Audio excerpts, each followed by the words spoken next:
questi 4 giorni che hanno visto i camminatori proprio attraversare la nostra isola, soprattutto quei siti legati alla Fondazione Pellegrinaggi e ai cammini spirituali, ma non solo spirituali, anche naturalistici della nostra isola, trova in questo piccolo convegno qui a San Pietro di Sorris il culmine per ricordare che cosa? Per ricordare questa bellissima iniziativa che il nostro assessorato al turismo porta avanti per riscoprire anzitutto i valori profondi, i valori dell'anima, potremmo dire, del nostro popolo, della nostra gente, ma anche la bellezza naturale, la bellezza culturale, la bellezza che trasmette tutti quei valori che ci stanno a cuore.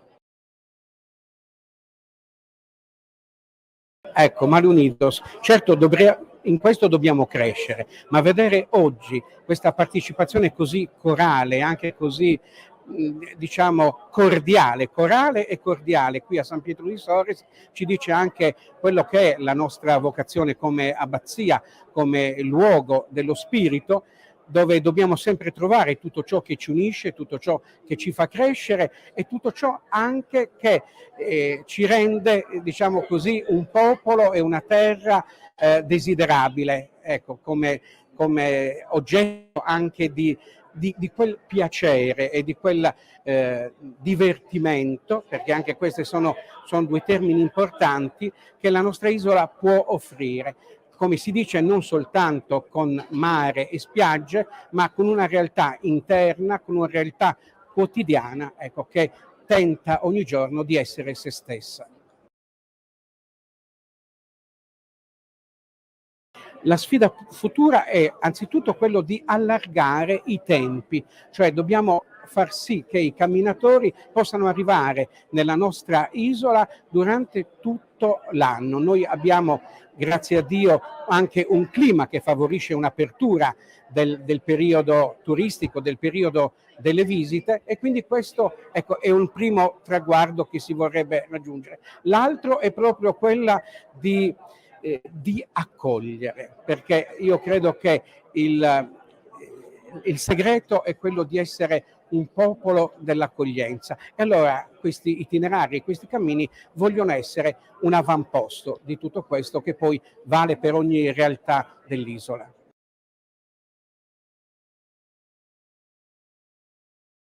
E il cammino di Santiago rimane il grande cammino del pellegrinaggio, come il pellegrinaggio verso Gerusalemme, il pellegrinaggio verso Roma, il pellegrinaggio verso anche altre destinazioni religiose molto importanti.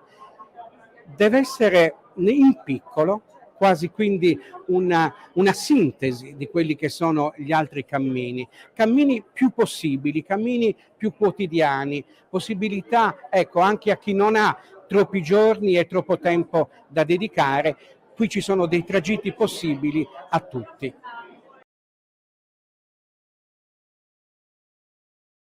Mi sembra che dalla presenza di tutte queste persone, dall'entusiasmo, ma soprattutto da ciò che sento, sia 1 o 3 giorni che la gente è stata non bene.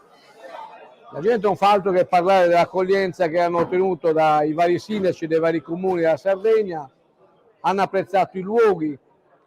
Ho parlato con un ragazzo della Puglia che fa cammini, mi ha detto che è rimasto veramente stupefatto.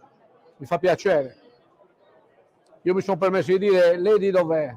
Io sono pugliese, quindi è italiano, sì, quindi la Sardegna è anche sua. Ecco, la Sardegna tutti devono sentirla una cosa propria. Noi abbiamo solo la fortuna di abitarci.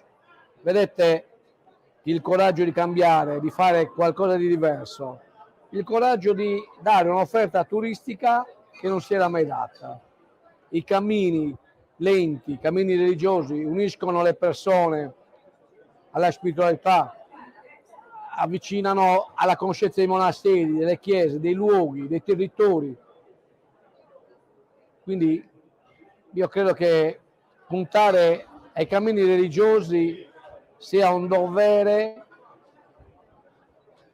per noi che facciamo politica, ma è un servizio che non solo diamo ai sardi che conosceranno l'interno della Sardegna come non mai, ma tutti coloro che vengono in Sardegna per andare a quel progetto, una Sardegna che vive tutto l'anno, andare oltre il mare e non solo mare.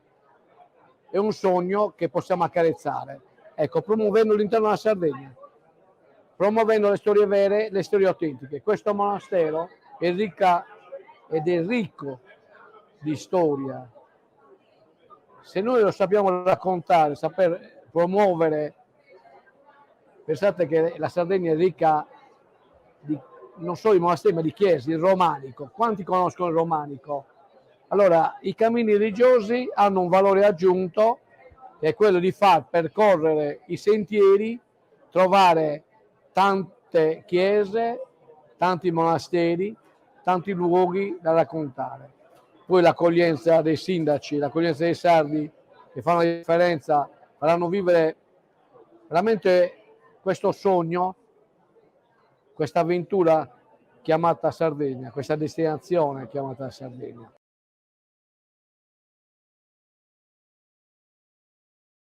Ahimè, l'Abate credo che abbia ragione a soffermarsi su questa nomea che hanno i sardi. Poco loco sembrano unidos, 100 gonche e 100 barritasa. L'invidia fa più morti della malaria. Queste sono un po' le nomee che hanno un po' i sardi. Sono delle nomee che noi che ci trasciniamo nella storia, però le cose stanno cambiando. Proprio perché abbiamo il coraggio di dirlo, proprio perché abbiamo il coraggio di raccontarlo. Io credo che la migliore occasione per far capire che non possiamo essere più poco locos e maloninos, come diceva l'Abate, è quello di essere qua, di parlarci, di scambiarci le idee, condividere, anche criticarci, ma anche costruire un percorso nuovo e differente da quello che forse spesso non è stato mai apprezzato.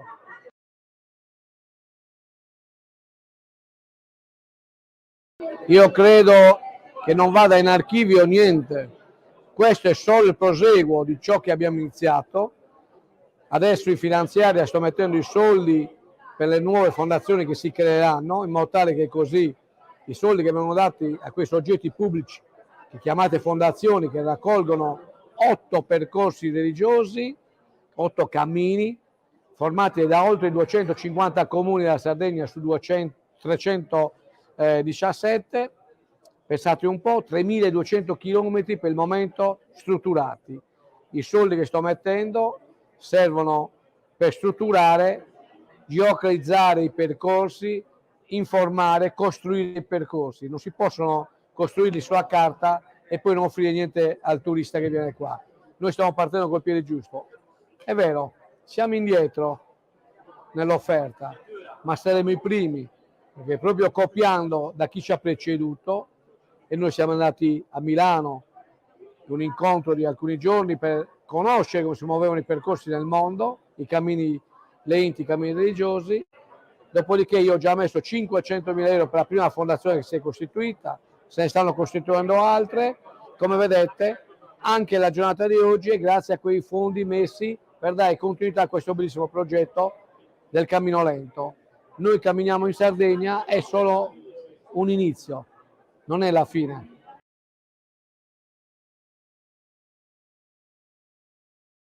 Guardi, io avevo visto questa straordinaria espressione dell'arte romanica attraverso i giornali video, me ne ha parlato anche Sgarbi e anche altri professori.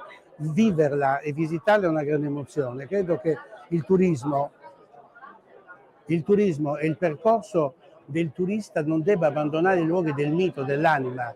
Borutta ha un gioiello architettonico, ma è anche il luogo della spiritualità. Si parla di un percorso. Credo che la parte emozionale della vacanza coincida perfettamente con quello che offre Borutta, un villaggio che ha delle preesistenze architettoniche, una centralità di un monastero che oggi viene gestito in maniera intelligente e anche moderna da 8 monaci, quali hanno colto il messaggio spirituale ma lo rendono fruibile. Qui c'è la possibilità di vivere la vacanza abitando in questo monastero, passando la giornata, cogliendo quelli che sono gli aspetti di una Sardegna straordinaria. Boruta è l'espressione sicuramente di un'isola ricca di fascino, dove qualsiasi elemento arricchisce la visione della Sardegna.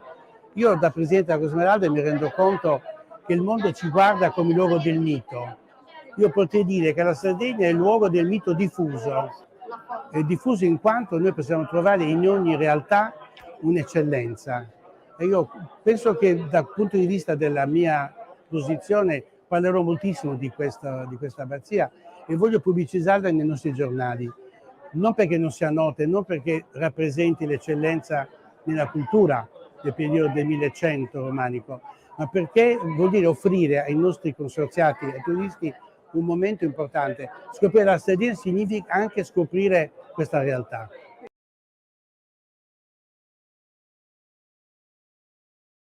Noi siamo visti come il luogo del turismo elitario internazionale, effettivamente siamo noi i primi al mondo, la nostra leadership è celebrata in tutto il mondo come il luogo del turismo d'eccellenza. Però io unisco al turismo la parte emozionale, la parte esperienziale. Il turista viene in Sardegna per cogliere l'eccellenza, la magia di una terra, la unicità. La Sardegna non è competitiva, la Sardegna, come dice l'assessore Rechessa, è unica e in tutte le forme, perché unire le coste all'interno, perché il turista che viene nelle coste deve scoprire la Sardegna e questo modo di toccare la Sardegna entrando in questa realtà è la conferma che la Sardegna è uno scrigno di tesori e l'emozione che offre Boruta con la sua chiesa la offre la spiaggia. Non vuol dire che l'emozione sia solo riferita al mare, l'emozione è quello che ci crea dentro di noi una grande sensazione della qualità della vita. Vivere qua significa riscoprire valori, tradizioni e un'isola che ha dentro di sé tanta storia.